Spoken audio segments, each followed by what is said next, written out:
जय श्री राम दोस्तों, मेरे चैनल में आपका हार्दिक स्वागत है। आज हम संतोषी माता की व्रत कथा का श्रवण करेंगे। एक बुढ़िया थी, उसके 7 पुत्र थे। 6 कमाने वाले थे, एक निकम्मा था। बुढ़िया 6 पुत्रों की रसोई बनाती थी, भोजन कराती। वह पीछे से जो कुछ बचता सो 7वें को दे देती थी, परंतु वह बड़ा भोला भाला था, मन में कुछ विचार न करता था। एक दिन अपनी बहू से बोला, देखो मेरी माता का मुझ पर कितना प्यार है। वह बोली, क्यों नहीं, सबका जूठा बचा हुआ तुमको खिलाती है। वह बोला, भला ऐसा भी हो सकता है? मैं जब तक आंखों से न देखूं मान नहीं सकता। बहू ने हंसकर कहा, तुम देख लोगे तब तो मानोगे। कुछ दिन बाद बड़ा त्योहार आया। घर में 7 प्रकार के भोजन व चूरमा के लड्डू बने। वह जांचने के लिए सिर दर्द का बहाना कर पतला कपड़ा सिर पर ओढ़कर रसोई घर में सो गया और कपड़े में से सब देखता रहा। 6 भाई भोजन करने आए।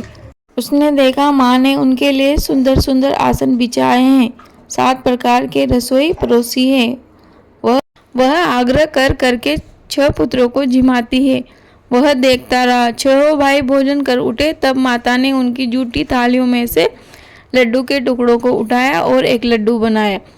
जूठन साफ कर बुढ़िया माँ ने पुकारा, उठो बेटा, 6 भाई भोजन कर गए, अब तुम ही बाकी हो। उठ न, कब खाएगा? वह खाने लगा। माँ, मुझे भोजन नहीं करना, मैं परदेश जा रहा हूँ। माता ने कहा, कल जाता हो तो आज ही जा। वह बोला, हाँ हाँ, आज ही जा रहा हूँ। यह कहकर वह घर से निकल गया। चलते समय बहू की याद आई। वह गोश्त उपले थाप रही थी, वहीं जाकर उससे बोला, हम जावे परदेश को, आवेंगे कुछ काल, तुम रहियो संतोष से, धर्म आपनो पाल। वह बोली, पिया जाओ आनंद से, हमरू सोच हटाए, राम भरोसे हम रहे, ईश्वर तुम्हें सहाय। देख निशानी आपनी, देख धरु में धीर, सुधी हमरी मति बिसरायो, रखियो मन गंभीर। वह बोला, मेरे पास तो कुछ नहीं, यह अंगूठी है सो ले लो और अपनी कुछ निशानी मुझे दे दो। वह बोला, मेरे पास क्या है, यह गोबर भरा हाथ।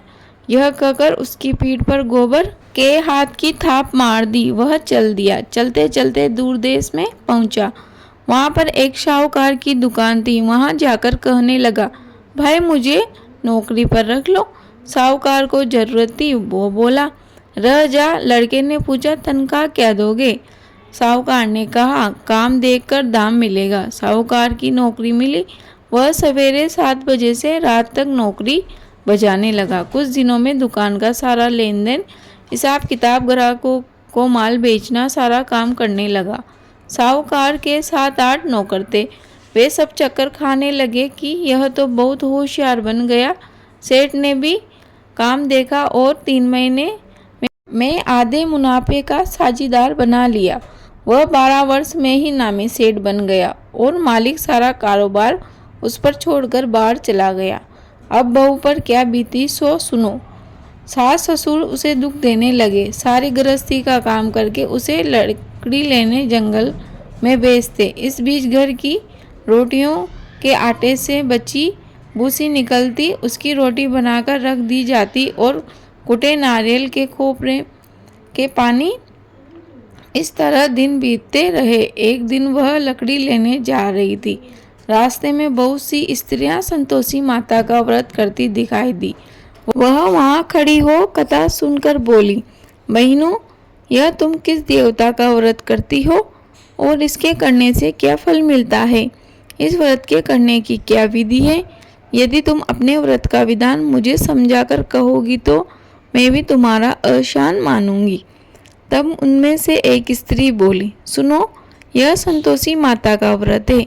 इसके करने से दरिद्रता निर्धनता का नाश होता है, लक्ष्मी आती है, मन की चिंताएं दूर होती है, घर में सुख होने से मन को प्रसन्नता व शांति मिलती है, निपुत्र को पुत्र मिलता है, प्रीतम बाहर हो गया हो तो जल्दी आ जावे, कुंवारी कन्या को मनपसंद वर मिले, राजद्वारे में बहुत दिनों से मुकदमा चलता हो तो खत्म हो जावे, सब तरह सुख शांति हो, घर में धन जमा हो, पैसा जायदाद का लाभ हो, रोग दूर हो जावे, तथा और जो कुछ मन में कामना हो वे सब इस संतोषी माता की कृपा से पूरी हो जावे, इसमें संदेह नहीं।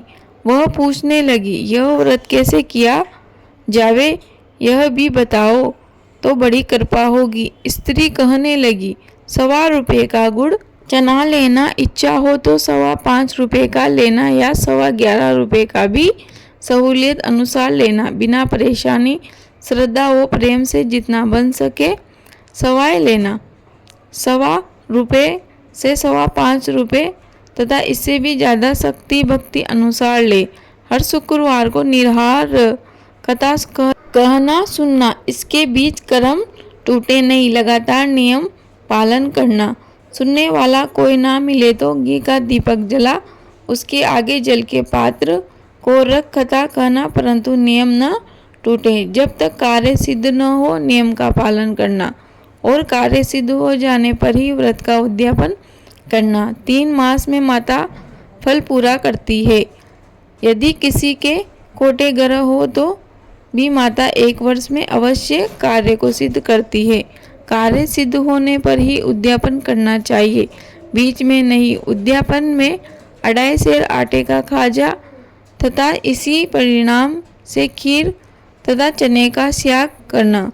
8 लड़कों को भोजन कराना, जहाँ तक मिले देवर जेठ भाई बंधु कुटुंब के लड़के लेना, न मिले तो रिश्तेदारों व पड़ोसियों के लड़के बुलाना, उन्हें भोजन कराना, यथाशक्ति दक्षिणा देना, माता का नियम पूरा करना। उस दिन घर में कोई खटाई न खावे। यह सुनकर बुढ़िया के लड़के की बहू चल दी। रास्ते में लकड़ी के बोझ को बेच दिया और उन पैसों से गुड़ चना ले माता के व्रत की तैयारी कर आगे चली और सामने मंदिर देख पूछने लगी, यह मंदिर किसका है? सब कहने लगे, संतोषी माता का मंदिर है। यह सुन माता के मंदिर में जा माता के चरणों में लौटने लगी। दीन होकर विनती करने लगी, माँ मैं निपट मूर्ख हूँ, व्रत के नियम कुछ नहीं जानती, मैं दुखी हूँ। हे माता जगजननी मेरा दुख दूर करो, मैं तेरी शरण में हूँ। माता को दया आई। एक शुक्रवार बीता कि दूसरे शुक्रवार को ही इसके पति का पत्र आया और तीसरे को उसका भेजा हुआ पैसा भी आ पहुँचा। यह देख जेठानी मुँह सिकोड़ने लगी, इतने दिनों में पैसा आया, इसमें क्या बढ़ाई? लड़के ताने देने लगे।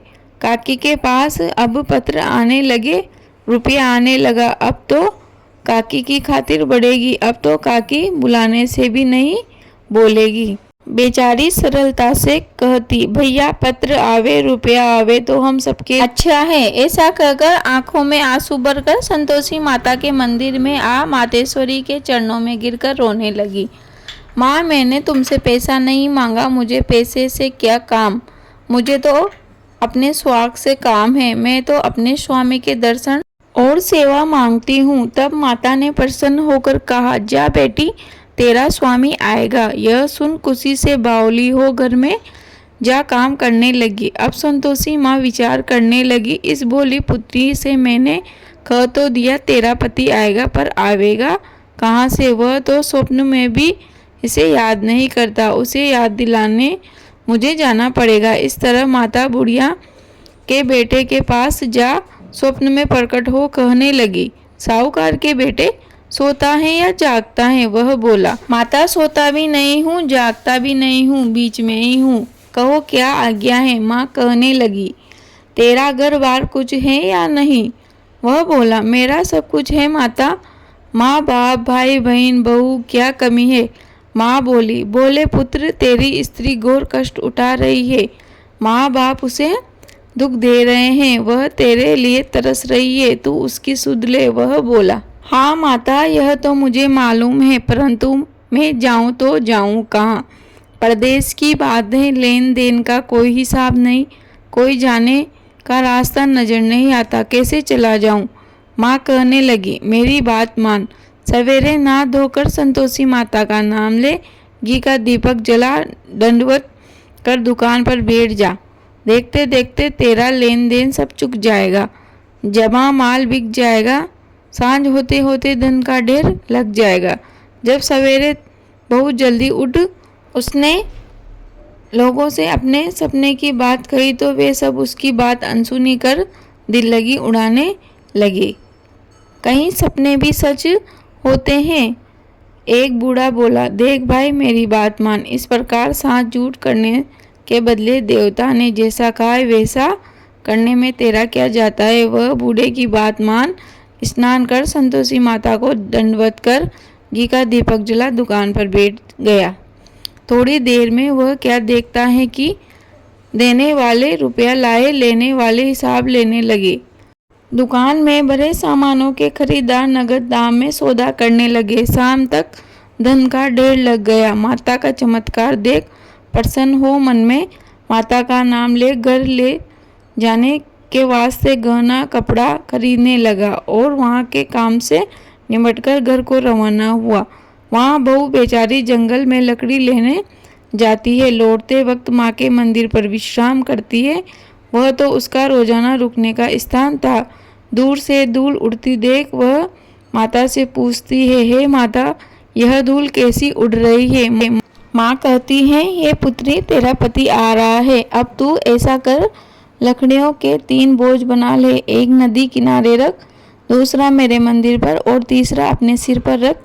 तेरे पति को लकड़ी का गट्टा देकर मोह पैदा होगा, वह वहाँ रुकेगा, नाश्ता पानी बना खाकर माँ से मिलने जाएगा। तब तू लकड़ियों का बोझ उठाकर घर जाना और बीच चौक में गट्टा डालकर 3 आवाजें जोर जोर से लगाना, लो सासू जी लकड़ियों का गट्टा लो, भूसी की रोटी दो और नारियल के खोपरे में पानी दो, आज कौन मेहमान आया है। माता की बात सुनकर बहू बोली, बहुत अच्छा माता, कहकर प्रसन्न हो लकड़ियों के 3 गट्टे ले आई। एक नदी तट पर, एक माता के मंदिर पर रखा। इतने में एक मुसाफिर आ पहुंचा। सूखी लकड़ी देख उसकी इच्छा हुई कि अब यहीं विश्राम करे और भोजन बना खाकर गांव जाए। इस प्रकार भोजन बना विश्राम कर वह गांव को गया। सबसे प्रेम से मिला। उसी समय बहू सिर पर लकड़ी का गट्टा लिए आती, लकड़ी का भारी बोझ आंगन में डाल जोर से 3 आवाज देती, लो सासू जी लकड़ी का गट्टा लो, भूसी की रोटी दो, नारियल के खोपरे में पानी दो, आज मेहमान कौन आया है। यह सुनकर सास बारह अपने दिए हुए कष्टों को भुलाते हुए कहती, बहू ऐसा क्यों कहती हो, तेरा मालिक ही तो आया है, आप बैठ मीठा भात खा, भोजन कर, कपड़े गहने पहन। मैं आवाज सुन उसका स्वामी बाहर आता है और अंगूठी देख व्याकुल हो जाता है। माँ से पूछता है, माँ यह कौन है।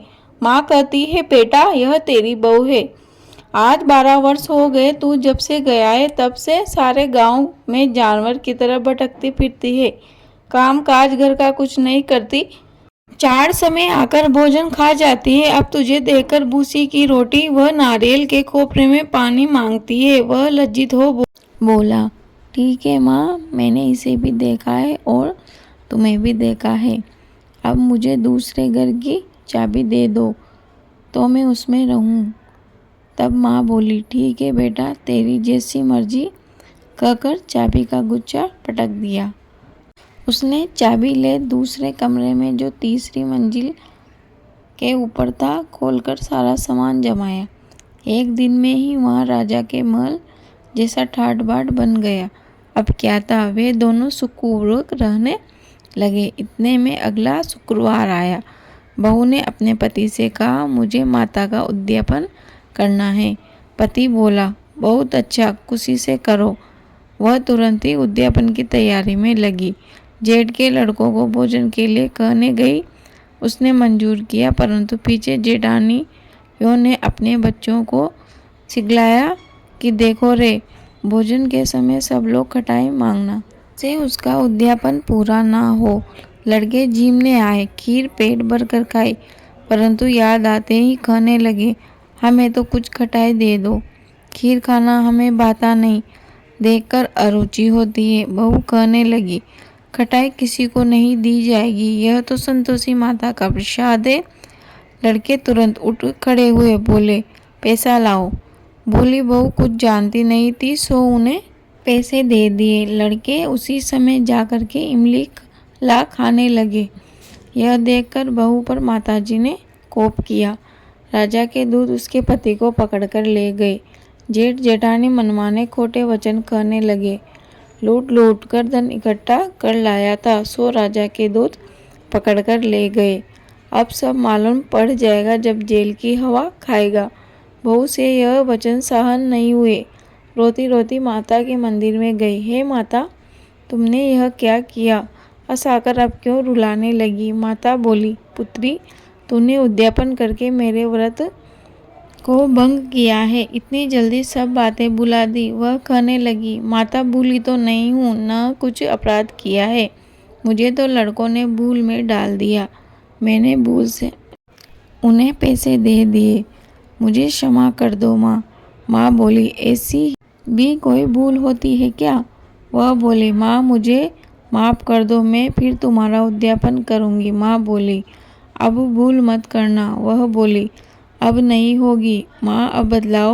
मेरे पति अब घर कैसे आएंगे? माँ बोली, जा पुत्री, तेरा पति तुझे रास्ते में ही आता मिलेगा। वह घर को चली। राह पति आता मिला। उसने पूछा, तुम कहाँ गए थे? तब वह कहने लगा, इतना धन कमाया है, उसका टैक्स राजा ने मांगा था, वह भरने गया था। वह प्रसन्न हो बोली, भला हुआ, अब घर चलो। कुछ दिन बाद फिर शुक्रवार आया। वह बोली, मुझे संतोषी माता का उद्यापन करना है। पति ने कहा, करो। वह फिर जेठ के लड़कों से भोजन को कहने गई। जेठानी ने तो एक दो बातें सुनाई और लड़कों को सिखा दिया कि तुम पहले ही खटाई मांगना। लड़के कहने लगे, हमें खीर खाना नहीं पाता, जी बिगड़ता है, कुछ खटाई खाने को देना। वह बोली, खटाई खाने को नहीं मिलेगी, आना हो तो आओ, वरना मत आओ। वह ब्राह्मणों के लड़कों को ला भोजन कराने लगी। यथाशक्ति दक्षिणा की जगह एक एक फल उन्हें दिया। इससे संतोषी माता प्रसन्न हुई। माता की कृपा होते ही 9वें मास उसको चंद्रमा के समान सुंदर पुत्र प्राप्त हुआ। पुत्र को लेकर प्रतिदिन माताजी के मंदिर में जाने लगी। माँ ने सोचा कि यह रोज आती है, आज क्यों ना मैं इसके घर चलूं, इसका आसरा देखूं तो सही। यह विचार कर माता ने भयानक रूप बनाया। गुड़ और चने से सना हुआ मुख, ऊपर सूंड के समान होठ, उस पर मक्खियां भिन भिना रही थी। दहलीज में पांव रखते ही उसकी सास चिल्लाई, देखो रे, कोई चुड़ैल डाकिन चली आ रही है, लड़कों इसे भगाओ, नहीं तो किसी को खा जाएगी। लड़के डरने लगे और चिल्लाकर खिड़की बंद करने लगे। बहू रोशनदान से देख रही थी। वह प्रसन्नता से पगली होकर चिल्लाने लगे, आज मेरी माताजी मेरे घर आई है, आज मेरी माताजी मेरे घर आई है। यह कहकर बच्चे को दूध पिलाने से हटाती है। इतने में सास का क्रोध फूट पड़ा। बोली, राण, इसे देखकर कैसी उतावली हुई है जो बच्चे को पटक दिया। इतने में माँ के प्रताप से जहाँ देखो वहीं लड़के ही लड़के नजर आने लगे। बहू बोली, माँ जी, मैं जिनका व्रत करती हूँ यह वही संतोषी माता है। इतना कह झट से सारे घर के किवाड़ खोल देती है। सबने माता के चरण पकड़ लिए और विनती कर कहने लगे, हे माता, हम मूर्ख हैं, हम अज्ञानी हैं, हम पापी हैं। तुम्हारे व्रत की विधि हम नहीं जानते। तुम्हारा व्रत भंग कर हमने बहुत बड़ा अपराध किया है। हे माता, आप हमारा अपराध क्षमा करो। इस प्रकार माता प्रसन्न हुई। माता ने बहू को जैसा फल दिया वैसा सबको दे। जो यह कथा पढ़े उसका मनोरथ पूर्ण हो। कहानी अधूरी रही हो तो पूरी कर जो, पूरी हो गई हो तो मान कर जो। कहानी कहते ने, सुनते ने और हुकार भरने वाले को भी फल प्रदान करना। बोलो संतोषी माता की जय। अब हम संतोषी माता को भोग लगाने के समय जो विनती की जाती है उसका पाठ करेंगे। लेकिन उससे पहले दोस्तों आपसे एक अनुरोध है, प्लीज़ आपने अभी तक चैनल को सब्सक्राइब नहीं किया हो तो चैनल को सब्सक्राइब कर लीजिए। भोग लगाओ मैया योगेश्वरी, भोग लगाओ मैया भुवनेश्वरी, भोग लगाओ अन्नपूर्णेश्वरी, मधुर प्रसाद मन को भाए। थाल सजाऊं खाजा खीर, प्रेम सहित विनती करूँ धर धीर। तुम माता करुणा गंभीर, भक्त चना गुण प्रिय भाए। शुक्रवार तेरो दिन प्यारो, कथा तुम्हारी भक्तन के दुख टारो, भाव मन में तेरो न्यारो, मन माने सुख प्रगटायो। प्रेम से बोलो संतोषी मैया की जय। दोस्तों, वीडियो पसंद आए हो तो प्लीज़ वीडियो को लाइक ज़रूर करें व कमेंट बॉक्स में जय श्री राम अवश्य लिखें। आपका दिन शुभ हो। धन्यवाद।